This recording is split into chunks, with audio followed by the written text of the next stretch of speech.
We live with a strange and persistent idea about money. The story is told in many forms, but the core is always the same. It suggests that anyone with enough effort can grow rich. You are told to work hard. You are told to learn more. You are told to take calculated risks. Yet, when we look around, the truth is quiet, far more complex. The vast majority of people never accumulate significant wealth.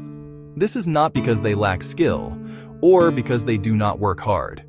It is often because of something deeper, something inside the human mind itself. The real barriers are not always visible. The central question is a simple one, but its answer is not. Why do only a few people reach a state of lasting financial abundance? The answer, it seems, does not sit in bank vaults or on stock market tickers. It sits within us. Our minds are ancient instruments, designed for survival in a world that no longer exists. They operate on patterns and instincts, often at odds with the logic of modern wealth creation. These mental frameworks shape the small choices we make every day, often without our conscious awareness.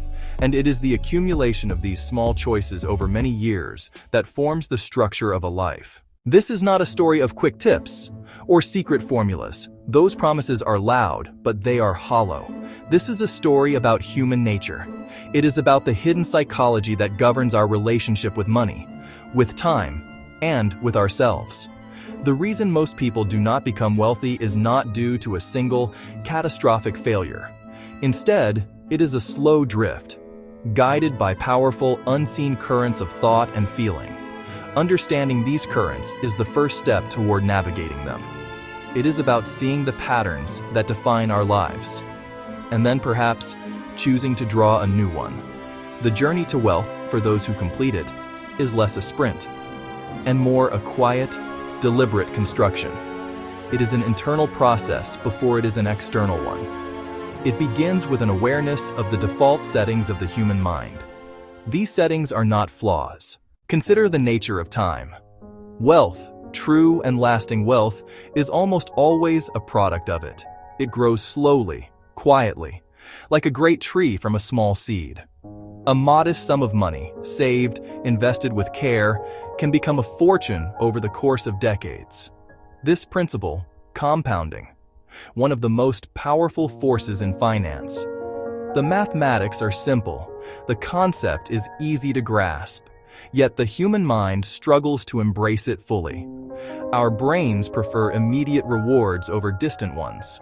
We value the certainty of today far more than a far-off tomorrow. This trait, temporal discounting, a relic of our evolutionary past. For ancestors, the future was deeply uncertain. A food source right now was far more valuable than the promise of more food next week. That instinct ensured survival. In modern finance, it works against us. It creates impatience, the enemy of compound growth. It whispers, take the small, quick win. It pushes us to cash out investments for a minor profit, long before maturity. This preference shows up everywhere. Fleeting pleasure, a luxury purchase. Quiet discipline, funding a retirement account. Chasing a volatile, fast-moving stock, versus investing in a slow, stable index fund. Instant gratification isn't weakness, it's human psychology. A current that pulls us towards short-term thinking. Wealth builders don't eliminate the impulse. They recognize it and build systems to counter it. Patience is a strategic advantage, seeing the distant future as clearly as today. Discipline that isn't flashy, not a thrilling story, but its long-term effect is profound. Greatest returns often arrive after a long, uneventful journey. They plant seeds they may not see blossom for years. Most people, wired for the short term, look for fallen fruit instead of planting a forest. Wealth is rarely built without taking risks. This does not mean gambling recklessly. It means making calculated decisions where the outcome is not guaranteed. It could be the risk of starting a new business, the risk of investing capital in the stock market, the risk of relocating to a city with more opportunity. In every case, growth is tied to stepping away from complete certainty. But with risk comes its constant companion, fear. Specifically, the fear of loss. This fear is a powerful psychological force that keeps many people anchored to safety, even when that safety comes at the cost of their potential. Psychologists call this loss aversion. Studies show the pain of losing is about twice as powerful as the pleasure of gaining. Losing $100 feels far worse than gaining $100 feels good. This bias makes us overly cautious. It makes the downside feel more vivid than the upside. Many fear losing savings so much they avoid investing altogether, leaving money in accounts slowly eroded by inflation. They choose a certain small loss over an uncertain potential gain. That fear explains why many prefer the stability of a steady paycheck over the volatility of entrepreneurship or investing. A job gives predictable income and a clear path. It feels safe. For many, that's a valid choice that brings peace of mind. But it limits financial upside. Those who build significant wealth relate differently to risk. They don't ignore it, nor are they paralyzed by it. They learn to measure it, to manage it, and to accept it as necessary for growth. They know the greatest risk can be taking no risk. Staying in perceived safety risks falling behind. It risks missing opportunities that won't come again. The wealthy separate fear from risk analysis. They plan for worst-case scenarios, which lets them act with confidence. They aren't magically fearless. They are practiced at acting despite fear. Human beings are social creatures. We have a fundamental need to belong, to be accepted and valued by our tribe. We are constantly, often unconsciously, looking to others for cues on how to behave. Our choices about money are no exception. The desire for status and pressure to conform shape our financial lives. Surrounded by people who value thrift, who discuss investments, who prioritize saving, you're likely to adopt those behaviors. The social pressure can work in your favor. Conversely, if your circle prizes conspicuous consumption, expensive cars, designer clothes, lavish vacations, you'll feel pressure to keep up. Keeping up with the Joneses can drive debt and instability. People spend money they don't have, on things they don't need, trading long-term security for short-term approval. Wealthy circles matter because peers reinforce wealth-building habits. Conversations often focus on business opportunities, tax strategies, asset allocation. In those environments, saving and investing are normal. Frugality can be seen as smart, not as deprivation. Their social identity ties to being prudent investors or entrepreneurs. That creates a self-reinforcing cycle supporting financial goals. For most people, social signals point the other way. Advertising, social media. Cultural narratives celebrate spending as self-expression. That creates constant low-level pressure to consume. Resisting it takes real psychological energy. It can make you feel out of step with friends, family, culture. It can lead to social isolation. This need to belong is a hidden barrier keeping many on a path of spending and debt, even when they logically know they should save and invest for their future. Wealth is rarely the result of a single, monumental event. It is not a lottery win or a sudden inheritance for most who achieve it. Instead, wealth is the slow, patient accumulation of outcomes produced by daily habits. These small, repeated actions are the building blocks of a financial life. A habit of automatically saving a small portion of every paycheck. A habit of reviewing expenses once a month. A habit of reading about finance for 30 minutes each day. These acts appear tiny in the moment. Yet over the course of years and decades, their cumulative effect is immense. The reverse is also true. The habits that prevent wealth are equally small and seemingly harmless. The daily purchase of an expensive coffee, the impulse buy while scrolling online, the tendency to treat yourself after a hard day. These are not financial catastrophes. They are minor leaks in the hull of a ship. But over a long voyage, even the smallest leaks can sink the vessel. The psychology of habit formation explains why so many people struggle to change their financial behavior. Good intentions are not enough. We may resolve to save more or spend less, but our brains are designed to follow the path of least resistance, which is always the path of our established habits. Willpower is a finite resource. Relying on it to consistently make good financial choices is a losing strategy. The brain will eventually revert to its comfortable, automated routines. This is a truth that the wealthy often understand, whether explicitly or intuitively. Instead of relying on willpower, they design systems. They build an architecture for their lives that makes good financial choices the default, easy option. They automate their savings and investments, so the money is moved before they are ever tempted to spend it. They set clear rules for major purchases. They create budgets that are not prisons, but simple roadmaps. These systems remove the need for constant decision-making and self-control. They put good habits on autopilot. By doing this, they conserve their precious mental energy for more important, high-level decisions. For most people, their financial life is a series of discretionary choices made throughout the day. For the wealthy, their financial life is governed by a pre-designed system that runs quietly in the background. This is the crucial difference.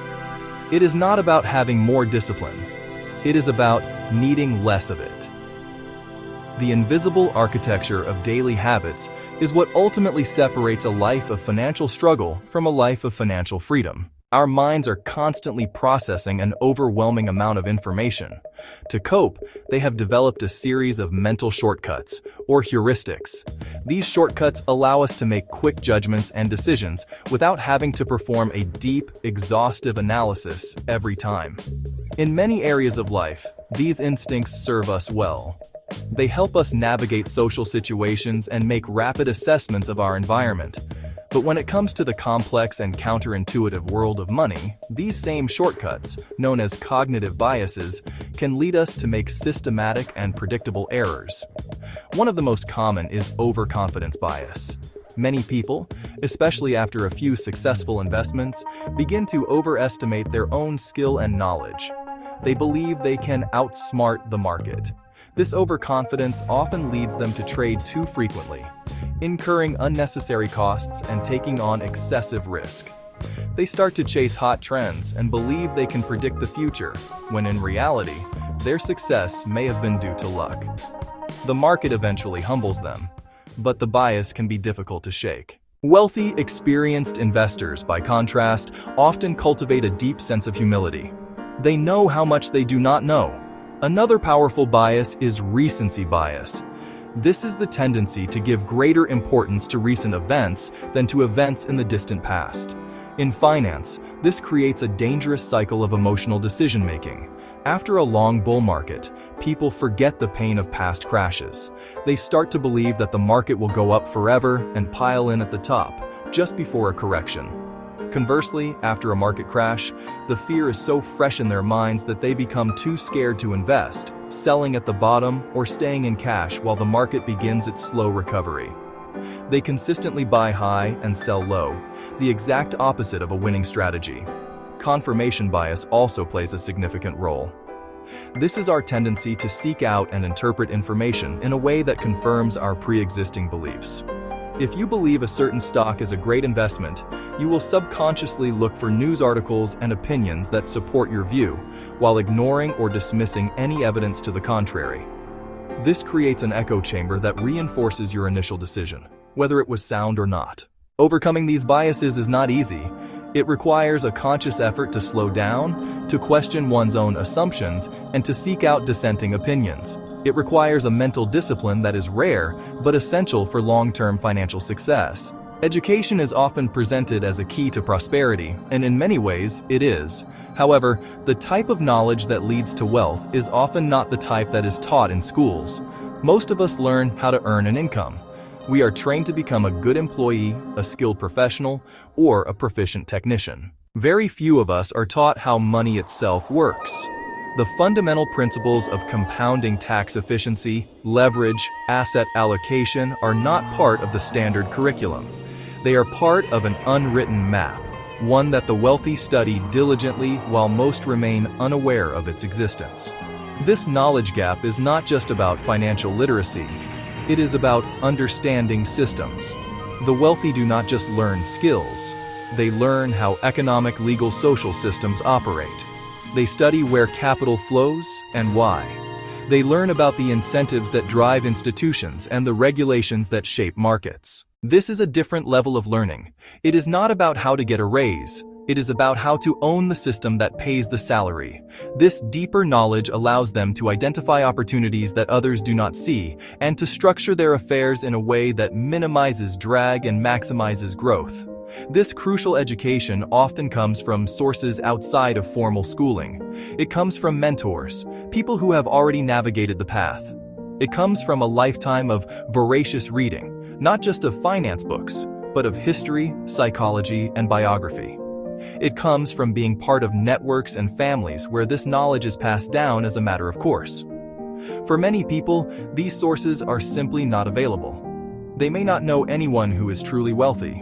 Their family may have passed down lessons about scarcity and survival, not about growth and abundance. This creates a cycle where knowledge gaps persist across generations. Closing this gap requires proactive effort. It demands a curiosity that goes beyond the surface level. It means seeking out information that is not actively pushed to you. While many people spend their free time on entertainment, those who build wealth often spend it on education. They treat their financial knowledge as a valuable asset, one that needs to be constantly maintained and expanded. They understand that while a job can provide an income, it is their knowledge of how money works that will ultimately provide them with freedom. The map to wealth is not hidden, but it is also not handed to you. You must seek it out and learn to read it yourself, keep going. While psychology is a powerful force, we must not pretend that every individual starts from the same place. The environment in which you live and the systems that govern it create unseen currents that can either help or hinder the journey to wealth.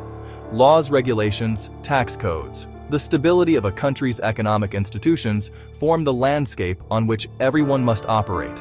In a society with strong property rights, a stable currency, and clear rules, it is far easier for an entrepreneur or investor to thrive. In a place marked by corruption, instability, and bureaucracy, the path is filled with obstacles. Even within a single country or a single city, the environment varies tremendously.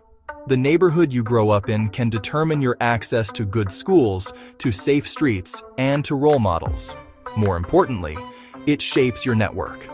The wealthy often benefit from powerful networks built over generations. These networks provide access to capital, to exclusive investment opportunities, to expert advice, and to influential connections. For someone outside of these circles, breaking in can be nearly impossible. This is not necessarily a conscious effort to exclude others. It is simply the natural functioning of tight-knit social and professional groups. The power of these networks creates a reinforcing feedback loop. Success breeds access, and access breeds more success. An entrepreneur from a well-connected family may be able to secure funding for a new venture with a few phone calls. Another entrepreneur with an identical or even superior idea, but without the network, may struggle for years to get noticed. This is a structural advantage that has little to do with individual skill or mindset. It is an unseen current that powerfully directs the flow of opportunity and capital toward those who are already positioned to receive it. Acknowledging the role of these external systems is not an excuse for inaction. It is a call for a more complete and honest understanding of how wealth is accumulated. It means recognizing that hard work and a good mindset are necessary, but they may not be sufficient. For those who start at a disadvantage, the path requires internal psychological work and also a strategic effort to build a network to understand the system and to position oneself in a more favorable environment. It is about learning to swim, but also about recognizing the direction and strength of the current you are swimming in. There is a quiet truth about building wealth that is often overlooked. The process almost always requires long periods of discomfort. This discomfort can take many forms. Working long hours while your friends are socializing, living frugally and delaying gratification while society screams spend, the uncertainty of starting a business or making a big investment. Most people have a very low tolerance for sustained discomfort. We seek comfort. We seek stability. We seek ease. This preference is entirely human. A life of balance with predictable hours and low stress is a valid goal. It is not wrong to choose this path. But for most, it will not lead to significant wealth. Wealth often requires front-loading the sacrifice, years of intense study, taking calculated risks, reinvesting every spare dollar into your business or portfolio. It is a trade-off, a period of intense, prolonged discomfort in exchange for a future of greater freedom and opportunity. Many are unwilling or unable to pay that price. Beyond physical discomfort is a deeper psychological challenge: identity loss. Changing habits and money mindset can make you different from the people around you. Friends may not understand skipping expensive dinners. Family may question your obsession with saving and investing. They may see it as a judgment on their choices. This creates social friction and isolation. You risk losing your sense of belonging to your original tribe. The fear of ostracism is a powerful barrier. To overcome it, you must be willing to forge a new identity. The person who becomes wealthy starts to see themselves differently. No longer just an employee, an investor, not a consumer, a business owner. This shift in identity is profound. It becomes the internal compass that guides decisions, helps build new habits, and leads to new social circles that match the new self-concept. Changing your financial destiny often requires changing who you are, and that is one of the most difficult journeys a person can undertake. When we step back and look at the entire picture, we see that wealth is not a mystery to be solved by a single secret. It is not purely the result of talent, nor is it solely a matter of luck. Wealth, in its most sustainable form, is a synthesis. It is the outcome of a complex interplay between internal psychology and external circumstances. It is a slow song, composed of many small acts, repeated and refined over a lifetime. The reason it remains rare is because it requires the alignment of so many different factors: mindset, habit, knowledge, environment, time. The hidden psychological barriers are perhaps the most formidable because they are invisible. Our innate preference for immediate rewards, our deep-seated fear of loss, our powerful need for social conformity, the deceptive shortcuts of our own minds. These are not personal failings. They are the universal features of human nature. They feel normal. They feel like life. The wealthy are not a different species of human. They are simply individuals who have, through intention or circumstance, managed to counteract these powerful defaults. They do this by building systems. They automate good decisions to bypass the need for finite willpower. They cultivate a relationship with time that allows them to value the distant future. They learn to manage fear and analyze risk objectively. They consciously curate their social circles and their information diet. They commit to a path of lifelong learning, not just about their profession, but about the mechanics of money itself, and they are willing to endure the discomfort and identity shifts that come with forging a path different from the one followed by the majority.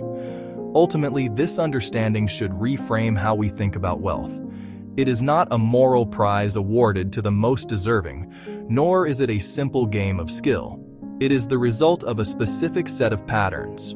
For those who seek a different financial outcome, the work begins within. It is a quiet process of self-examination. It means asking hard questions about your habits, your fears, your social world, and your core beliefs about money. It is not about finding quick tips. It is about understanding the deep patterns that govern your life, and then, with patience and deliberation, beginning the slow work of weaving a new one. Well,